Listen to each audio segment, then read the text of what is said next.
A few years ago, in the small town of Norman, Oklahoma, a reporter from the New York Times had a brief conversation with a little girl called Lucy. He held up a key and asked, "What's this?" "Key," Lucy replied. Then he picked up a comb. "What's this?" "Comb," answered Lucy, as she took it from his hands and proceeded to comb his hair. She stopped. "Comb me," she pleaded. "Okay," he said, and combed her. "Lucy, you want to go outside?" he suggested. She thought for a while and replied, "Outside? No, want food. Apple." "I have no food," he apologized. "Sorry." A singularly unremarkable dialogue, one might think. Indeed, the girl seemed rather backward in her grammar. But the conversation wasn't spoken. It was conducted with a series of hand movements in American Sign Language for the deaf. Lucy isn't deaf, however. She's a chimpanzee with human foster parents. She's a member of a small and elite group of apes who are unknowingly excavating the foundations on which man has built the myth of his biological uniqueness. The attempt to teach language to apes has a history of at least 50 years, but early efforts foundered because they sought to persuade chimpanzees to do something that they simply cannot do, to speak. Most of these animals were reared alongside the experimenters' own babies, and they proved more than a match for their human infant companions in both agility and intellect until the baby naked apes began to speak. Then, apparently repeating the evolutionary history of man, the human infants soon outstripped their simian colleagues. The failure of chimpanzees to talk seemed to betray a fundamental barrier in their ability to think and to bestow a special status on the intelligence of man. According to René Descartes, what man has, besides an animal's clockwork brain, is a rational soul. And a distinguishing feature of that rational soul is the capacity for propositional speech, the synthesis of words into statements that by their form give extra meaning to those words. Descartes' supreme role for language is echoed in the opinion of successive philosophers and biologists who searched for special characteristics that might explain man's phenomenal cultural progress. The more that ethologists have learned about the apes, however, the shorter has become the list of supposedly unique human attributes. The use of tools and the solution of problems by insight can no longer be considered as defining features of man. Virtually the only things that can be defended as uniquely human traits are his continuous sexual appetite, his formal taboo on incest, and his language. Algernon Swinburne once called human speech a burning fire, and there can be no doubt that the use of language was just as important in human evolution as the discovery of flame itself. But now the experiments with American Sign Language threaten to force man to share this ultimate cultural crown with the apes. Two American psychologists, Alan and Beatrice Gardner, started the project in Nevada in 1966. The first scholar in their Academy for Apes was a 1-year-old chimpanzee called Washoe, whom they kept in a luxurious caravan surrounded by obsequious attendants who constantly talked to her and to each other in hand language. By the age of 5, Washoe had learned the gestural signs for nearly 200 words, including adjectives and verbs as well as nouns.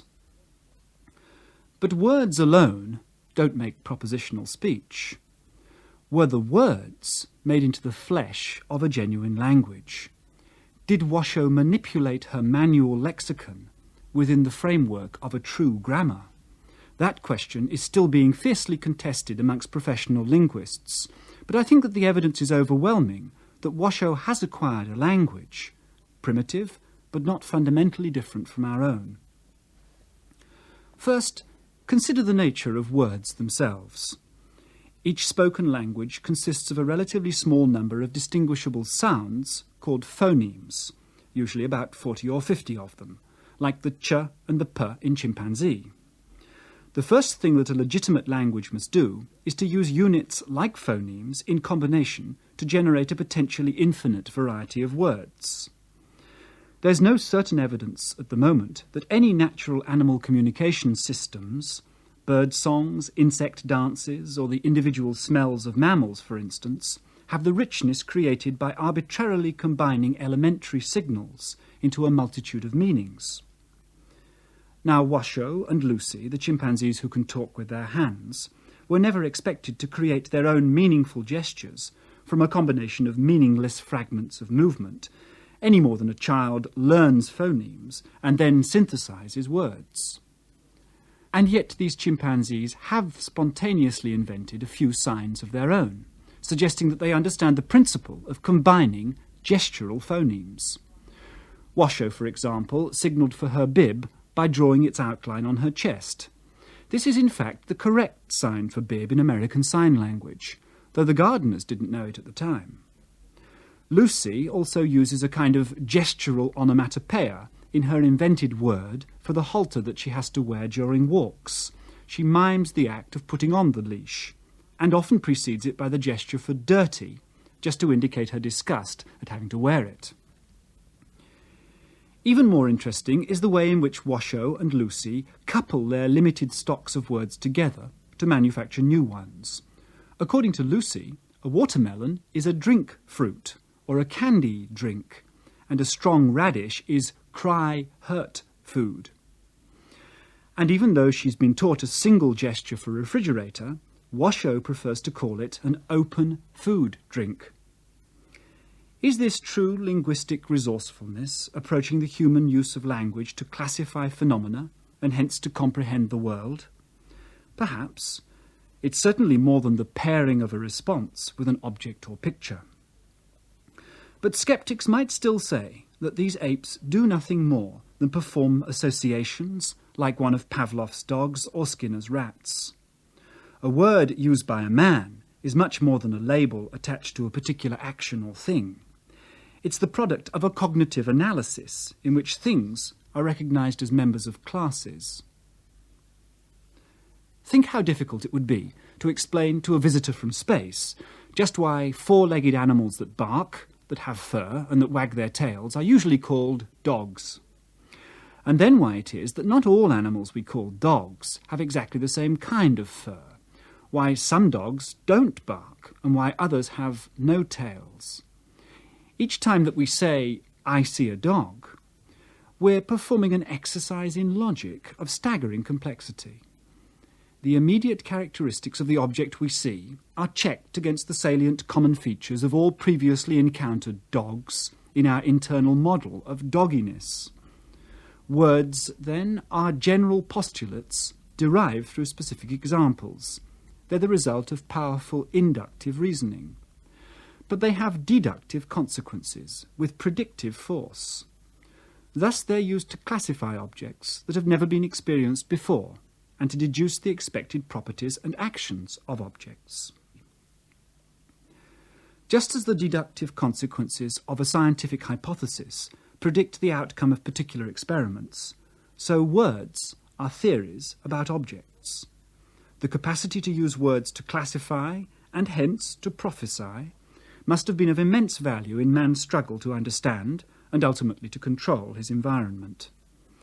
Some would say that language has actually formed the way in which we think, and that linguistic classification is the basis of a uniquely human mode of thought. As a little girl once said to Graham Wallas, the author of The Art of Thought, "How can I know what I think till I see what I say?" Perhaps animals can't generalize from experiences into concepts because they lack the advantage of linguistically moulded thought. Take the case of another chimpanzee, Raphael by name, who was being studied by Pavlov's group of research workers. Raphael had learned to use a jar of water drawn from a tap in a barrel to extinguish a burning wick that blocked his way to food. He could also use a bamboo pole as a bridge to cross from one raft floating on a lake to another one nearby. One sweltering summer's day, Raphael sat on a raft, cooling himself by collecting water from the lake with his hand and pouring it over his head. One of the experimenters rowed across to Raphael's raft, put some fruit at one end and a burning wick to block Raphael's way. On a neighbouring raft stood the familiar water barrel. Raphael surveyed the scene. Suddenly, in a flash of inspiration, he threw his bamboo pole across to the other raft, struggled over it, filled his jar from the tap in the barrel, climbed back, put out the fire, and swallowed the fruit. But this pinnacle of insight was an abyss of stupidity. Any person would have doused the fire with the same source of water that Raphael had been using to soak himself. But to Raphael, they were not the same thing. He seemed to have no general concept of water. He had no internal word for it. On the other hand, Washoe and friends have passed this test of generalization. Washoe uses the sign dog for dogs in pictures as well as real ones. And though she learnt the gesture meaning open for the door of her home, she soon applied it to boxes and bottles as well. Even with words, even with generalization, no language is a language with words alone. The semantics of a statement, its meaning, depends on the syntax of its structure. Even 10 words could make a language, but without grammar they would be nothing but an impoverished dictionary. Only by the order and relationships of words in sentences can we free our utterances from the prison of the present moment and talk of the past or the future. The property of displacement, communicating events that are remote in time or place, is fundamental to true language, and displacement in language rests on the extra dimension that grammar gives to words. It's true that some of the acts of natural animal communication do have the rudiments of displacement. The frenzied kissing ceremony of a pack of African wild dogs before it starts to hunt is an emotional discussion about future events. The biologist Edward Wilson translates their imagined conversation. I submerge my identity. I will do my share of the hunting. I will share in the feeding. Let's go, let's go. But the fragments of displacement in animal communication are still merely stereotyped expressions of the animal's immediate needs. They're almost trivial compared with the power of human language to lift man out of the grip of his emotions, to let him conjecture, plan, and explain. Again, as with words, the structure of grammar reveals the machinery of the human mind, the analysis of events into sequences of actions. Indeed, one of the major tenets of modern linguistics is that most of the rules of grammar operate independently of meaning. In his revolutionary theory of syntax, Noam Chomsky claimed that people have within them an innate, universal system of syntax which makes them competent to learn to understand and to generate speech. This knowledge is the prerequisite for any human language. It comprises the laws that govern the formation of elementary sentences. These deep structures are propositional descriptions, which are transformed into the permissible utterances of a particular language by a set of grammatical rules. As the Duchess in Wonderland said to Alice, "Take care of the sense, and the sounds will take care of themselves." The following sentence recently opened an important review article in the scientific journal Nature. Hadrons consist of quarks bound by vector gluons. The statement is clearly grammatical. It obeys the rules of English sentence structure, but it's meaningless without knowledge of the vocabulary of modern particle physics. Chomsky himself uses the semantically nonsensical but syntactically perfect sentence, "Colourless green ideas sleep furiously," to illustrate the concept that much of grammatical structure is independent of meaning. It's here, at the question of grammar, that the interpretation of Washoe's achievements becomes most controversial. In 1969, the Gardeners wrote, "From the time she had 8 or 10 signs in her repertoire, Washoe began to use them in strings of 2 or more. Some of the combined forms that Washoe has used may have been imitative, but many of them have been inventions of her own." To begin with, most of Washoe's sentences consisted of only a pair of signs, but even these 2-word phrases like "hurry, open," "more tickle," and "Roger, come," seem to have much of the same kind of elementary grammar that children use when they first combine pairs of words. Washoe was less than 2 years old at the time, just about the age when children first add words together. In children's speech, the cultural individuality of the native language begins to emerge when 3 words are first put together. And just 10 months after she joined Alan and Beatrice Gardner, Washoe began combining 3 or more signs. At first, she tended to put both subject and object before the verb, as in Roger, Washoe, tickle, and made other mixtures that would be errors in word order in English, like you, out, go. But her manual conversations have gradually settled into a pattern rather like that of English, the style used by her trainers. She nearly always puts the subject before the verb and is quite capable of detecting differences in meaning from changes in order, such as you tickle me and me tickle you. In short, Washoe and her friends are slowly but surely tracing the path that leads to real language. If propositional language is the qualification needed for membership in humanity, then Washoe seems to be eligible, at least as much as a 2-year-old child. What should we make, then, of Chomsky's suggestion that the formal properties of language are not only unique to man, but are innately determined, a behavioural expression of a genetically inherited structure in the brain? Is a baby, as Ronald Knox would have us believe, a loud noise at one end and no sense of responsibility at the other? Or is it an articulate human creature struggling to escape from a speechless skin? Chomsky points out that children make grammatically sensible errors, such as 2 sheeps and mummy sitted, showing that they apply syntactical rules and don't simply learn every utterance individually. And he thinks that the complexity of grammar, which seems to defy mere learning, and the fact that all languages may have a common deep structure, point to an inherited basis. However, there's no a priori reason why learning shouldn't produce organisation in the brain as complex as the mechanism of inheritance. And the common deep structure of languages may not necessarily reflect an identical origin in human genes. It could be that the problem of communicating propositional thoughts is so elaborate that only one solution is possible, and that it's been reached independently through cultural transmission and enrichment in all societies. It's true that any child can learn any tongue as long as he starts early enough, but it's almost certain that children would develop no language at all without continuous and lengthy lessons from an expert.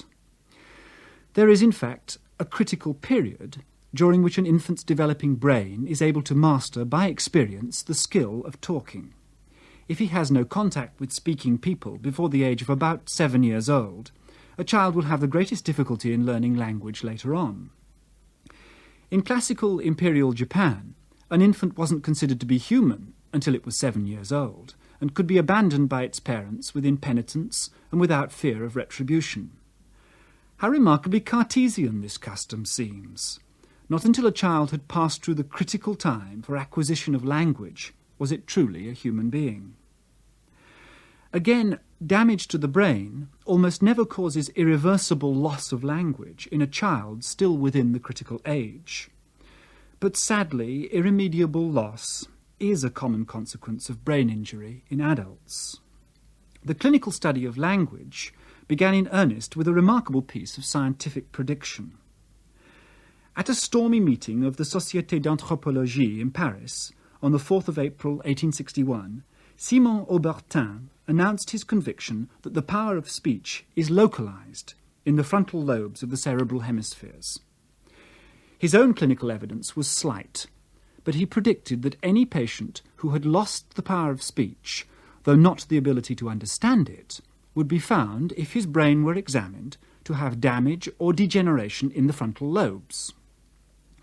The secretary of the meeting was a surgeon, Pierre-Paul Broca, and just a few days later he came across a patient who for years had suffered from weakness in the right side of his body and a virtually total inability to speak. Almost the only sound that he could utter was ton, and this has become his name in the annals of medical history.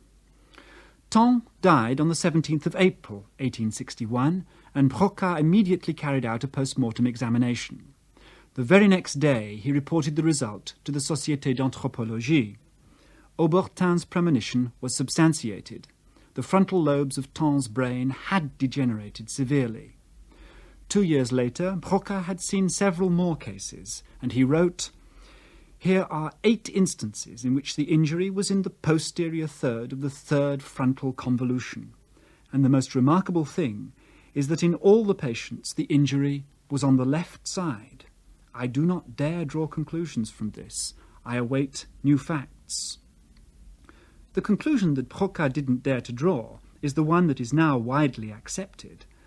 The mental mechanism for speech is nearly always localized on the left side of the brain. Now, there had been speculation even in ancient times that movement in one half of the body is controlled by the opposite half of the brain.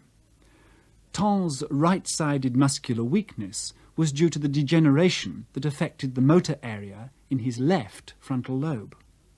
The speech area, which now bears Broca's name, is close by, but separate from the part of the motor cortex that controls movements of the tongue and larynx. The British neurologist John Hewlings-Jackson pointed out that speech could suffer without any paralysis of the tongue, lips, or palate, and indeed that some aspects of speech could be lost without others. He described the case of the daughter of his driver, who was taking him to school when he was a boy. She suddenly became almost dumb during the journey, and they returned home. Hewlings-Jackson wrote, "I remember being struck by a self-contradictory expression made use of by the patient. She said, 'I can't talk.' She gradually lost speech altogether. For 3 weeks she did not utter a word, but was apparently conscious. The first word she ever uttered was in reply to a question. She said, 'waistcoat.' It had no bearing on the question." Another British neurologist, Sir Henry Head, working after the turn of the century, described a patient who could understand most questions, and if his answer were yes, could say so. But he could never say no. Instead, he would simply say, "damn." In 1874, Carl Wernicke discovered that damage further back in the left cerebral hemisphere, mainly in the temporal lobe, can cause a loss in the understanding of the spoken and written word, with less disturbance of speech itself. This region of the brain, now known as Wernicke's area, lies close to the auditory cortex, which analyzes sound. In the majority of people, this region is actually bigger on the left side than on the right, and this is true even in newborn babies. Could this kind of anatomical asymmetry be the material expression of Chomsky's innate capacity for human language? If so, then it's difficult to explain why a young child can apparently develop the speech mechanisms in his right hemisphere if the left side is damaged. And even harder to explain the fact that gorillas and chimpanzees have the same anatomical asymmetry, though Chomsky would deny them the capacity for language. There's no denying, of course, that speech seems to outstrip in complexity any animal communication system that we understand. But I wonder if we're not missing immense subtlety in the behaviour of animals. Indeed, it's inconceivable, as Chomsky points out, that monkeys and apes have the capacity for language, but have simply never put it to use. Perhaps they do use it, but we can't comprehend them. Take, for instance, this description of an encounter between 2 male lemurs, usually considered rather primitive primates. The lemur stares towards the other animal. He draws his upper lip forward and down so that it covers the points of his canines and protrudes somewhat below the lower jaw. But the lips are tense and do not droop. The expression probably flares the nostrils. He may either squeal or purr. He then stands on all fours, with his tail arched over his back, its tip just above his head. He quivers the tail violently, shaking its odour forward. Are we any better equipped to interpret the syntax of this message than the lemur is to decipher our speech? Even the most ceremonial communication by animals appears to us to be stereotyped and thus lacking in rich information content. But we may be unable to comprehend the variety of signals available through the combination of different modes of expression, like movement, smell, touch, and vocalization. But speech, as the vehicle of our language, is unique to man. How could speaking itself possibly have evolved? The answer might lie, like the key to so much of man's development, in his bipedal posture and the increasing skill and sensitivity of his hands, freed from the drudgery of weight-bearing or swinging through the trees. The precision grip of man's hands matured over the period between 5 million and 2.5 million years ago, and during that time his brain doubled in size, perhaps to accommodate the increasingly sophisticated mechanisms for planning and controlling individual movements of the fingers, and even more the skilled sequences of hand and body movement needed for inventiveness in the manipulation of objects. The earliest stone tools yet discovered date from the end of this period, and so, I suspect, does the flowering of language, though not speech. Perhaps man suddenly found that his newly nimble fingers and the computational power of his brain allowed him to expand and enrich one aspect of the communication of his primate ancestors, the very one that Washoe and Lucy have learned to exploit: gesture. The blossoming of communication in early man might have involved a florid system of gestural signalling with hands and face, even including music-making and dance. Now, one disadvantage of communication by gesture is that it demands constant visual attention from the receiver of the signal. There would have been considerable benefit if one of the hands had become specialized for transmitting messages, so that anyone watching for a signal could reliably predict from what direction it would come. This might have been the reason for the appearance of general left cerebral dominance, and hence right-handedness. A recent experimental observation bears on this theory of the gestural origin of human communication. Just as the growth of a human embryo seems to be a cryptic summary of man's biological evolution, so the development of language in the human infant may include the cultural predecessor of speech. For very young babies, before they can speak, seem to communicate mainly through gesticulation and expressive movements of the face. The explosive development of speech itself may have happened only 100,000 years or less before the present time, a mere moment ago in evolutionary terms. The gradual transition from a meat-hunting and plant-gathering lifestyle to a society based on agriculture must have put increasing emphasis on the ability to make long-term plans and to consult past experiences. No doubt man had always added his inherited stock of primate vocalizations to his gestural conversations to give them emotional force. The bold new step was to exploit this repertoire of sounds and to bestow on it the grammatical power that had already been developed first for the construction of tools and then for gestural communication.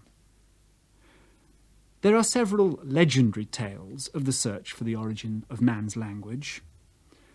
Psammetichus, a pharaoh of Egypt, is said to have had 2 newborn infants reared by a silent shepherd who fed them with goat's milk.